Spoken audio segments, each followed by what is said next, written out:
Hi friends, welcome to my channel. ഇന്ന് നമുക്ക് കിച്ചണിൽ ഓലപ്പിടി ഉണ്ടാക്കാം ട്ടോ. ഓല കൊണ്ട് ഒരു പലഹാരം. അപ്പോൾ അതിനായിട്ട് നമ്മൾ കണ്ടില്ലേ ഇതുപോലെ കെട്ടി തയ്യാറാക്കുകയാണ് ചെയ്യുന്നത്. വാഴനാര് കൊണ്ടാണ് കെട്ടുന്നത്. അപ്പോൾ നമുക്ക് ഇതുപോലെ ഓലയുടെ കഷ്ണങ്ങൾ വേണം. കഴുകി ക്ലീൻ ചെയ്ത് റെഡിയാക്കി വെക്കുക. പിന്നെ എന്നിട്ട് അതിലേക്ക് നമ്മൾ മാവ് അതിന് വേണ്ട ഇൻഗ്രീഡിയൻസ് എന്തൊക്കെയാണെന്നുള്ളത് പറയാം. അപ്പോൾ അതിന് മുൻപായിട്ട് ആദ്യമായാണ് എൻ്റെ ചാനൽ കാണുന്നതെങ്കിൽ ഒന്ന് ലൈക്ക് ചെയ്യുക, സബ്സ്ക്രൈബ് ചെയ്യുക, ഷെയർ ചെയ്യുക കേട്ടോ. അപ്പോൾ എന്നും മോർണിംഗിൽ 10 മണിക്ക് നമ്മളുടെ വീഡിയോ ഉണ്ടായിരിക്കും. അപ്പോൾ നമ്മുടെ ഓലപ്പിടിക്ക് വേണ്ടത് ശർക്കര നമ്മൾ ഉരുക്കി പാനിയാക്കാനായിട്ട് വെക്കുന്നുണ്ട്. അതിന് മുൻപ് ഇതുപോലെ നമ്മളുടെ ഓല കഷ്ണങ്ങളാക്കി നന്നായി ക്ലീൻ ചെയ്ത് റെഡിയാക്കി വയ്ക്കുക. പച്ചോലയിലാണ് നമ്മളിത് തയ്യാറാക്കുന്നത്. പിന്നെ നമുക്ക് വേണ്ടത് വാഴനാരാണ്. ഇത് കെട്ടുന്നതിന് ആവശ്യമുള്ള വാഴൻ്റെ നാര് ഇതുപോലെ കഷ്ണങ്ങളാക്കി വെക്കുക. പിന്നെ നാളികേരം, നമ്മളെ തേങ്ങ, ഒരു മുറി തേങ്ങ ചിരകിയത് റെഡിയാക്കി വെച്ചിട്ടുണ്ട്. ഇനി നമ്മുടെ ശർക്കരപ്പാനി ഒന്ന് റെഡിയായി വരട്ടെ. അപ്പോഴേക്ക് നമ്മൾ ഒരു പാത്രത്തിലേക്ക് 1 കപ്പ് അരിപ്പൊടിയും നൈസ് പൊടി കേട്ടോ, പിന്നെ അതുപോലെ 1/4 കപ്പ് മൈദപ്പൊടിയും എടുത്തു വെച്ചിട്ടുണ്ട്. അതിലേക്ക് ആവശ്യത്തിന് ഉപ്പ് ചേർത്ത് കൊടുക്കുക. ഒരു നുള്ളു ഉപ്പ് മതി. നമ്മൾ മധുരം കൊണ്ടാണ് ഇത് തയ്യാറാക്കുന്നതെങ്കിലും അല്പം ഒന്ന് ബാലൻസ് ചെയ്യാൻ വേണ്ടി ഒരു നുള്ളുപ്പ്. ഇനി നമ്മൾ ശർക്കരപ്പാനി ഒഴിച്ച് നമ്മുടെ ഈ മാവ് ഒന്ന് കുഴച്ചെടുക്കുക. പാകത്തിന് വെള്ളം ഏറാതെ നോക്കുക, എന്നാൽ കുറയാനും പാടില്ല. അപ്പോൾ നമുക്കതൊന്ന് മിക്സ് ചെയ്ത് പാകമാക്കിയെടുക്കാം. ആവശ്യത്തിന് വെള്ളം വേണ്ടി വരുമ്പോഴല്ലേ ഈ ശർക്കരപ്പാനി ഉപയോഗിച്ചുകൊണ്ട് നമുക്ക് പൊടി കുഴയ്ക്കാം. എന്നിട്ട് അതിലേക്ക് നമ്മൾ ചിരകി വെച്ചിരിക്കുന്ന തേങ്ങ, ഒരു മുറി തേങ്ങ ചിരകി വെച്ചിട്ടുണ്ട്, അത് ചേർത്ത് കൊടുക്കാം.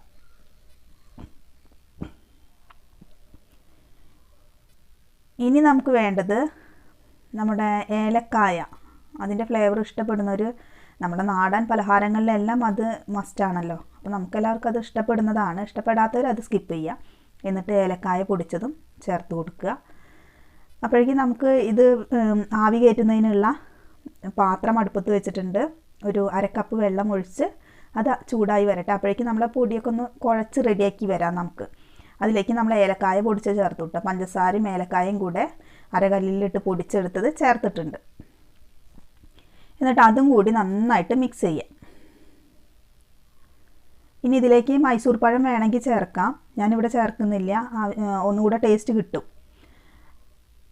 ഇനി അത് ഇതുപോലെ നീട്ടി ഉരുളകളാക്കിയിട്ട് വെച്ചതിന് ശേഷം ഒരു ഓല എടുക്കുക. ആ ഓലയിലേക്ക് നന്നായി ക്ലീൻ ചെയ്യണം കേട്ടോ. അങ്ങനെ ആ ഓല ക്ലീൻ ചെയ്ത് വെച്ചതാണ്. അതിലേക്ക് ഓരോ ഉരുളകളാക്കി എടുത്ത് നീളനെ ഒന്ന് ഉരുട്ടിയെടുത്ത് വെച്ച് കൊടുക്കുക. എന്നിട്ട് ഓലയുടെ എല്ലാ ഭാഗത്തേക്കും ഒന്ന് നീട്ടി വെച്ച് കൊടുക്കുക. എന്നിട്ട് മറ്റേ ഓലയുടെ കഷ്ണം കൊണ്ട് ഒന്നിട്ട് കവർ ചെയ്യുക. എന്നിട്ട് നമ്മുടെ വാഴനാര് കൊണ്ട് കെട്ടുക. അങ്ങനെ എല്ലാതും ഇതുപോലെ ചെയ്യാം നമുക്ക്. നല്ല ടേസ്റ്റാണ്. നമ്മുടെ നാടൻ പലഹാരങ്ങൾ പോലെ തന്നെ, കുമ്പിളപ്പം അങ്ങനെയുള്ള അപ്പങ്ങൾ പോലെ തന്നെ ടേസ്റ്റിയാണിത്. എന്നിട്ട് മറ്റേ ഓലയുടെ കഷ്ണം ഇതുപോലെ വെച്ച് കവർ ചെയ്യുക. ഇനി നമുക്ക് എടുക്കുമ്പോൾ 2 കഷ്ണങ്ങളും ഒരേ വലുപ്പത്തിലായിട്ട് എടുക്കാൻ ശ്രമിച്ചാൽ മതി. ഒന്നില്ലെങ്കിൽ 2 അറ്റത്തും കയറ് കൊണ്ട് കെട്ടി കൊടുക്കാം. അതിൻ്റെ ആവശ്യമില്ല. ഒരു ഭാഗത്ത് സെൻട്രലായിട്ടൊന്നാണ് കെട്ടി കൊടുത്താൽ മതി. നമ്മളെ മാവ് പോവുമൊന്നുമില്ല, അതെപ്പോഴും അതുപോലെ തന്നെ ഉണ്ടാവും. ഇനി കെട്ടിയതിന് ശേഷം നമ്മൾ ഇഡ്ഡലി തട്ടാണ് വെച്ചിട്ടുള്ളത്. ഇഡ്ഡലി തട്ടിലേക്ക് വെച്ച് കൊടുക്കാം. ഇതേപോലെ ബാക്കിയുള്ളത് നമുക്ക് തയ്യാറാക്കി എടുക്കാം കേട്ടോ. ഇനി ഇതെല്ലാം ഇതുപോലെ ഒരു ഓല എടുക്കുക. ആ ക്ലീൻ ചെയ്ത് വെച്ചിരിക്കുന്ന ഓലയിലേക്ക് ഇത് നീട്ടിയിട്ടാണ് നമ്മൾ റോൾ ചെയ്തെടുക്കേണ്ടത്. ഒന്നങ്ങോട്ട് പരത്തി വെച്ച് കൊടുക്കുക. അപ്പോൾ നമുക്ക് ഈ ഓലയുടെ ഷേപ്പിലാണ് നമുക്ക് പലഹാരം കിട്ടുക. കണ്ടില്ലേ? ഇതുപോലെ വെച്ചതിന് ശേഷം കൂടുതലായിട്ട് വെക്കേണ്ട കേട്ടോ. അപ്പോൾ ഇങ്ങനെ നമുക്ക് കവർ ചെയ്യാൻ പറ്റാതെ വരും. പാകത്തിന് വെച്ച് കൊടുക്കുക. എന്നിട്ട് മറ്റേ ഓലയുടെ പീസ് കൊണ്ട് ഇതൊന്ന് കവർ ചെയ്യുക. കവർ ചെയ്ത് വാഴനാര് വെച്ചിട്ടുണ്ടല്ലോ, ആ വാഴനാര് ഓരോന്നെടുത്ത് നന്നായിട്ട് കെട്ടിക്കൊടുക്കുക. നന്നായിട്ട് മുറുക്കൊന്നും വേണ്ട, മുറുകെ കെട്ടൊന്നും വേണ്ട. ഏകദേശം ഇത് അഴിഞ്ഞ് വീഴാതിരിക്കുന്ന പാകത്തിന് ഒന്നുകൊണ്ട് കെട്ടിക്കൊടുക്കുക. കെട്ടിയതിന് ശേഷം ഓരോന്നും നമ്മളെ ഇഡ്ഡലി തട്ടാണ് വെച്ചിട്ടുള്ളത്. പാകത്തിന് വെള്ളം വെച്ച് നമ്മൾ ആവി കയറ്റാനായിട്ട് ചൂടാക്കി വെക്കുക. ഇനി ആ തട്ട് വെച്ചതിന് ശേഷം അതിൻ്റെ മേലെ നമുക്കിതെല്ലാം ഒന്ന് നിരത്തി കൊടുക്കാം. ഓരോന്നായിട്ട് നിരത്തി കൊടുക്കാം. നിരത്തി വെച്ച് കൊടുക്കുക. ഇഡ്ഡലി തട്ടിലോ കുക്കറിലോ എങ്ങനെ വേണമെങ്കിലും, നമ്മളെങ്ങനെയാണ് ആവി കയറ്റാൻ നമുക്ക് സൗകര്യം അറിയാമല്ലോ കിച്ചണിലുള്ളവർക്ക്. അപ്പോൾ ഏതിൽ വേണമെങ്കിലും നമുക്ക് തയ്യാറാക്കാം. ഞാനിവിടെ ഒരു ചെറിയൊരു ഇഡ്ഡലി കുക്കറാണ് എടുത്തിട്ടുള്ളത്. ഇനി എല്ലാം നമ്മളിതുപോലെ തയ്യാറാക്കിയിട്ടുള്ള എല്ലാ ഓലപ്പിടി ഇതുപോലെ വെച്ച് കൊടുക്കുക. ഇനി അതൊന്ന് അടച്ച് വെച്ച് വേവിക്കാം കേട്ടോ. അതുവരെ ഒന്ന് വെയിറ്റ് ചെയ്യാം. ഇപ്പോൾ ഇതാ നമ്മളുടെ ഒരു 15 മിനിറ്റോളം നമ്മൾ ഇത് വേവിച്ചിട്ടുണ്ട്.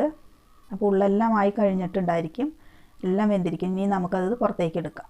ഒരു പ്ലേറ്റിലേക്ക് എടുത്ത് മാറ്റി വയ്ക്കാം. കണ്ടല്ലോ, അപ്പോൾ നമ്മളുടെ വളരെ ടേസ്റ്റി ആയിട്ടുള്ള ഓലപ്പിടി ഇവിടെ റെഡി ആയിട്ടുണ്ട്. നമുക്ക് ഓലയൊക്കെ വളരെ സുലഭമായിട്ട് കിട്ടുന്നതാണ്. അപ്പോൾ വളരെ ടേസ്റ്റി ആയിട്ടുള്ള ഓലപ്പിടിയാണ്. ഇനി നിങ്ങൾക്കിത് ഇഷ്ടപ്പെട്ടുവെങ്കിൽ ലൈക്ക് ചെയ്യുക, സബ്സ്ക്രൈബ് ചെയ്യുക, ഷെയർ ചെയ്യുക കേട്ടോ. ഇനി അടുത്തൊരു അടാറ് വീഡിയോയുമായി കാണുന്നതുവരെ എല്ലാവർക്കും നന്ദിയുണ്ട്. Okay, bye, thank U.